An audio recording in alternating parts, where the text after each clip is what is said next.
Welcome to જય માંડપુણા kitchen. હું ઇલાબી આહિર આપશો અને મારા જય દ્વારકાધીશ. તો આજે હું તમારી સાથે શેર કરીશ એકદમ ઇઝીલી રીતે ગાંઠિયા બનાવવાની રીત. તો આજે હું તમારી સાથે જે ગાંઠિયાનો વિડીયો શેર કરવાની છું તેમાં આપણે નથી સંસો લેવાનો કે નથી જારો લેવાનો. એકદમ ઇઝીલી રીતે અને એકદમ નવી જ રીતે ગાંઠિયા બનાવી અને તૈયાર કરીશું. તો આ ગાંઠિયાની ખાસિયત એ છે કે આને આપણે થોડા સમયમાં બનાવી અને તૈયાર કરી નાખીએ છીએ અને મિનિટોમાં ઢગલાબંધ ગાંઠિયા તૈયાર થઈ જાય છે. તો ગાંઠિયા બનાવવા માટે અહીંયા અમે 1 વાટકી શેણાનો લોટ લીધો છે. તો મેજરમેન્ટમાં જોઈએ તો આ સાઈઝની મેં વાટકી લીધી છે. તમે કોઈ પણ વાસણનું માપ સેટ કરી શકો છો અથવા તો તમારે જેટલા બનાવવાના હોય ક્વોન્ટિટીમાં તે પ્રમાણે પ્લસ કે માઇનસ કરી શકો છો.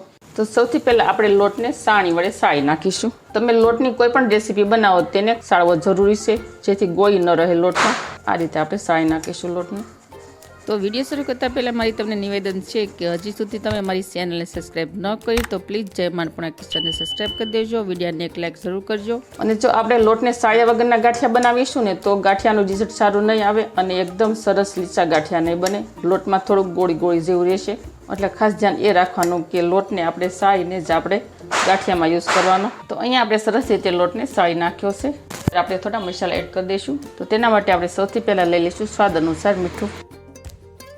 5 ચમચી જેટલી લઈ લઈશું હળદર. ત્યારબાદ લઈ લઈશું 5 ચમચી જેટલી હિંગ એડ કરવાની જેથી પચવામાં સરળ પડે. તો ત્યારબાદ આપણે લઈ લઈશું 1 ચમચી જેટલા અજમા. અજમાને આપણે હથેળીમાં રાખી દઈશું અને એને સરસ રીતે મસળી અને ત્યારબાદ એડ કરી દઈશું. અજમાને થોડા મસળીને એડ કરવાથી છે ને ગાંઠિયામાં ટેસ્ટ સરસ આવે અને ખાવામાં ટેસ્ટી લાગે છે. ત્યારબાદ લઈ લઈશું તેલ. તેલ તમે કોઈ પણ જે ખાતા હોય તેલ લઈ શકો છો અને તેલ મેં 2 ચમચી લીધું છે. તો ગાંઠિયામાં આ રીતે તેલ એડ કરવાથી છે ને આપણા ગાંઠિયા એકદમ સોફ્ટ અને સ્મૂથ બને છે અને ગળામાં નથી ફસાતા અને ગળામાં ચોટે નહીં. તો મસાલા એડ કર્યા બાદ આપણે બધા જ ઇન્ગ્રીડિયન્ટ્સને સરસ રીતે મિક્સ કરી દઈશું. અને અહીંયા મેં હેન્ડ મિક્સર લીધું છે અને હેન્ડ મિક્સરના મદદથી આપણે બેટર તૈયાર કરી લઈશું. તો તેના માટે અહીંયા લીધું છે મેં 1 ગ્લાસ પાણી. આપણે જેટલું પાણીની જરૂર પડશે ને એટલું જ પાણી આમાં એડ કરીશું. તો આપણે થોડું પાણી એડ કરતા જઈશું અને હેન્ડ મિક્સર ફેરવતા જઈશું. પાણી એકસાથે નહીં નાખવાનું નકર બેટર છે તે વધારે ઢીલું થઈ જશે. તો ફ્રેન્ડ જો તમે આ રીતે ગાંઠિયા બનાવશો ને તો તમારે લોટ બાંધવાની પણ ઝંઝટ નહીં કરવી પડે અને એકદમ ઇઝીલી રીતે ફક્ત 5 મિનિટમાં ગાંઠિયા બની અને તૈયાર થઈ જશે. તો તમને જો ગમે ત્યારે સાંજના સમયે નાના મોટી ભૂખ લાગે એટલે તમારે ચા અને મરચાં સાથે ગાંઠિયા ખાવા હોય તો તમે આ રીતે ફટાફટ ઇન્સ્ટન્ટ રીતે ગાંઠિયા બનાવી અને તૈયાર કરી શકો છો. તો આ લોટને છે ને આપણે આ રીતે 2 થી 3 મિનિટ સુધી એક જ રાઉન્ડ ઉપર ફેટી લેવાનો જેથી લોટ છે તે એકદમ ફ્લફી અને સ્મૂથ તૈયાર થઈ જાય. જો આ લોટનું આપણે બેટર છે ને કંઈક આ રીતનું રાખવાનું રિબિન પડતું.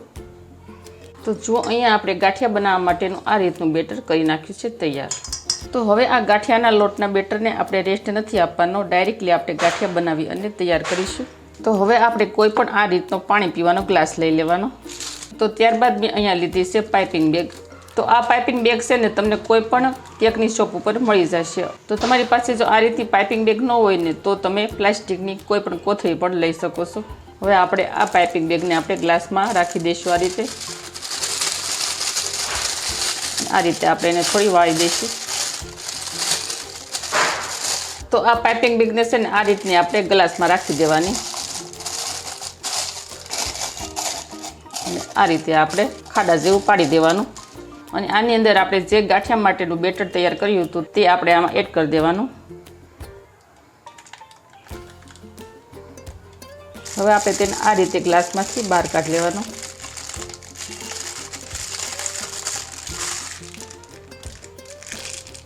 આ રીતે આપણે તેને વાળી દેવાનું થોડુંક અને કોન જેવું બનાવી લેવાનું. હવે આમાં તમારે કોઈ પણ પ્લાસ્ટિકની રિંગ હોય તો વીંટી દેવાની, નહીંતર આ રીતનો દોરો લઈ લેવાનો. અત્યારે મારી પાસે રિંગ હાજરમાં નથી એટલે હું ધાગો લઉં છું. આપણે ધાગાને આ રીતે ફરતો વીંટી દઈશું. હવે આમાં આપણે આ રીતે ગાંઠ વાળી દઈશું. જુઓ થઈ જશે ને આપણો કોન તૈયાર. તો હવે આ પાઇપિંગ બેગના કોનમાં તમારે જે સાઈઝના ગાંઠિયા બનાવવાના હોય ને તે સાઈઝના આપણે આ રીતે કટ કરી નાખવાનું. તો ગાંઠિયાને ફ્રાય કરવા માટે અહીંયા મેં તેલ પહેલેથી જ ગરમ થવા માટે રાખેલું હતું અને તેલને આપણે મીડિયમ ટેમ્પરેચર ઉપર ગરમ થવા દેવાનું. અને ગાંઠિયા પાડતી વખતે ગેસની ફ્લેમ આપણે એકદમ સ્લો કરી નાખવાની જેથી આપણા હાથમાં વરાળ ન લાગે. તો હવે આપણે આ રીતે તેલમાં ગાંઠિયા પાડી લઈશું. જો આ રીતે ગાંઠિયા પાડશો એટલે ઇઝીલી રીતે ગાંઠિયા બની જશે. તો જુઓ શેને એકદમ ઇઝીલી ગાંઠિયા બનાવવા. ગાંઠિયાને આપણે વધારે લાલ નહીં થવા દેવાના. તો આગળની સાઈઝ ગાંઠિયા ફ્રાય થઈ જાય એટલે આપણે તેને આ રીતે પલટાવી લેવાના. તો જુઓ બન્યા છે ને કેવા સરસ મજાના ગાંઠિયા. તો ફ્રેન્ડ, તમને આ ગાંઠિયા બનાવવાની રીત કેવી લાગી તે મને કમેન્ટ કરી અને જરૂર કહેજો. અને તમે મારો વિડીયો કયા શહેરમાંથી જોઈ રહ્યા છો તે પણ મને કમેન્ટ કરી જરૂર કહેજો. થોડા ગાંઠિયા ક્રિસ્પી થઈ જાય એટલે આપણે તેને તેલમાંથી બહાર કાઢી લઈશું. આ રીતે આપણે બહાર કાઢી લઈશું. તો આ રીતે આપણે સેમ પ્રોસેસથી બીજા ગાંઠિયા પણ બનાવી લઈશું.